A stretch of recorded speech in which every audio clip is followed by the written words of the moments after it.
What if I told you the moment you stopped answering their calls was not weakness? It was your mind finally choosing you? Because the truth is, not everyone who walks away from people is lonely. Some people have just learned the cost of staying. And once you see this, you will never look at cutting people off the same way again. You know that moment when your phone lights up and you already know who it is, what they want, and how the conversation will go? You've lived it before. You'll listen, they'll vent, you'll give advice, and nothing will change. And for some reason, you'll feel more drained after the call than before it. But this time, something feels different. You look at the screen, pause for a second, and you don't pick up. And strangely, nothing breaks, nothing collapses. In fact, everything feels quieter, lighter, more peaceful. That's the moment most people don't understand. They think you're becoming distant, cold, or disconnected. But what if the truth is the opposite? What if you're not losing connection, you're finally protecting it? Stay with me, because what you're about to understand goes deeper than just cutting people off. Point 1. You didn't become distant. You became aware. You didn't suddenly change. You simply started noticing patterns you once ignored. At first, it's subtle. A friend only calls when they need something. A family member who turns every conversation into criticism. A person who disappears when you need them but expects you to always be available. Psychologically, this is called pattern recognition. Your brain is constantly collecting emotional data. Who drains you, who supports you, who leaves you feeling exhausted. Over time, it builds an internal map of safe and unsafe connections. But earlier in life, you ignored these signals. Why? Because you were taught to be available, to be helpful, to be the good one. So you stayed, even when it cost you peace. But awareness changes everything. Once your brain connects the dots, it becomes impossible to unsee. For example, imagine someone who constantly disrespects your time. You used to make excuses for them. Now, you simply step back. Not out of anger, but out of clarity. And that's the shift. You didn't become cold, you became conscious. And once awareness arrives, going back to ignorance feels like self-betrayal. Here is something most people don't realize. Point 2. Your nervous system is protecting you, not isolating you. There is a reason why walking away sometimes feels like relief instead of loss. Your body is designed to protect you from emotional overload. When you constantly give, listen, support, and absorb other people's stress, your nervous system gets overwhelmed. It starts recognizing certain interactions as threats, not physical threats, but emotional ones. So what does it do? It pulls you back. This is not weakness. This is regulation. Think about a time when you were around someone who drained your energy. After spending time with them, you felt tired, irritated, or mentally exhausted.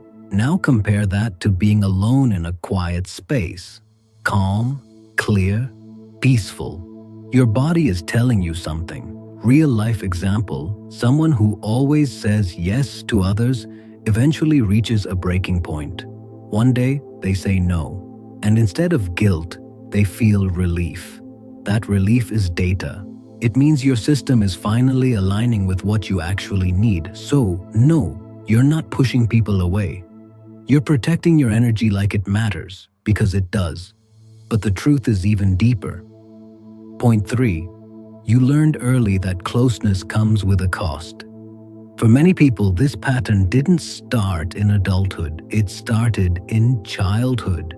You might have grown up in an environment where you had to read the room constantly, where emotions were unpredictable, where peace depended on someone else's mood. So you adapted. You became observant, careful, emotionally aware. But here's the hidden cost. You learned that connection isn't always safe. Psychology calls this emotional conditioning.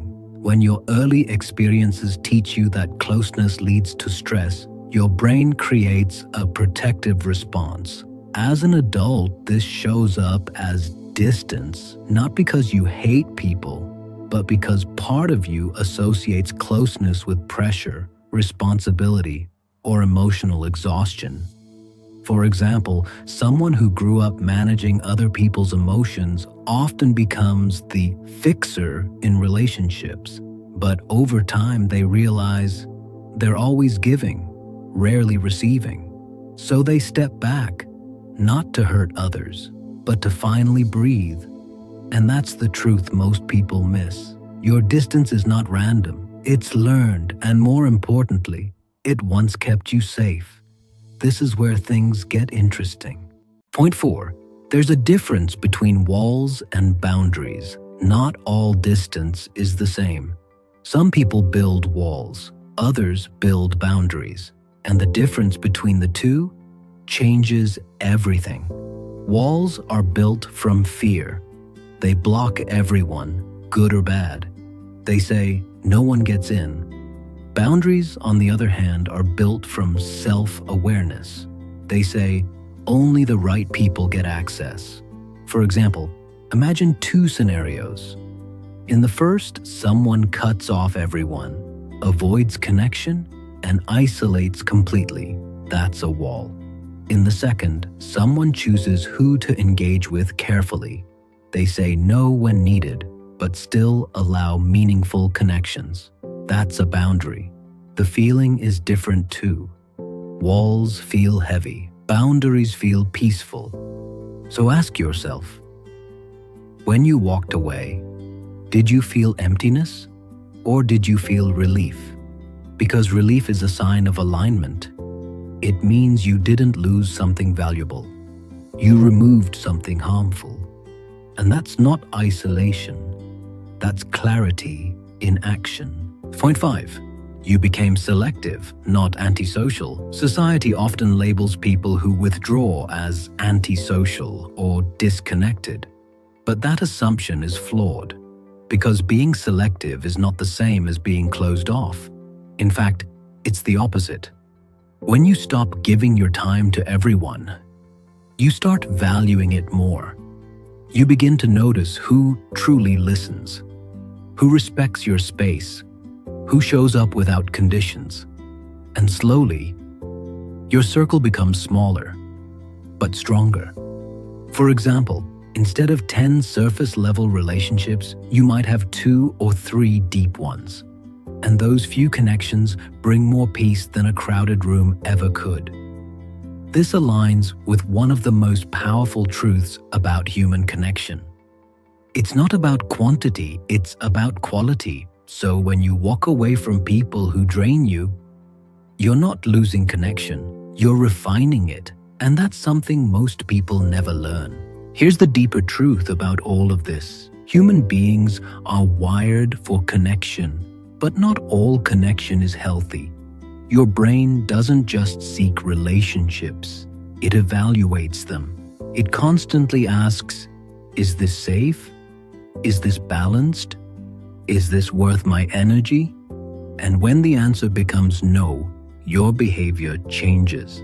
Not consciously at first, but gradually, you start pulling back.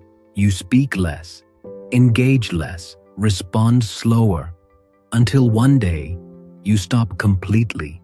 And what feels like cutting people off from the outside is actually your mind restoring balance on the inside. Take a moment and think about your life. Think about the people you stopped talking to. Not the ones you miss, but the ones you felt lighter without. The silence after they left. Was it painful or was it peaceful? Because that feeling, that quiet sense of relief, is something you can't fake. It means you were carrying something that was never yours to carry, and the moment you let it go, you didn't lose yourself. You found yourself, that version of you that feels calm, clear and grounded only exists when chaos is removed. And maybe that's what you've been protecting all along. So no, there is nothing wrong with you. You are not cold. You are not distant. You are not broken. You are someone who learned sometimes the strongest thing you can do is walk away. Not out of anger, not out of ego, but out of respect for your own peace. Because at the end of the day, your energy is limited, your time is limited, your life is limited, and not everyone deserves access to it. So if your circle is small, but your mind is peaceful, you didn't lose people, you chose yourself. And that is one of the most powerful decisions a person can ever make.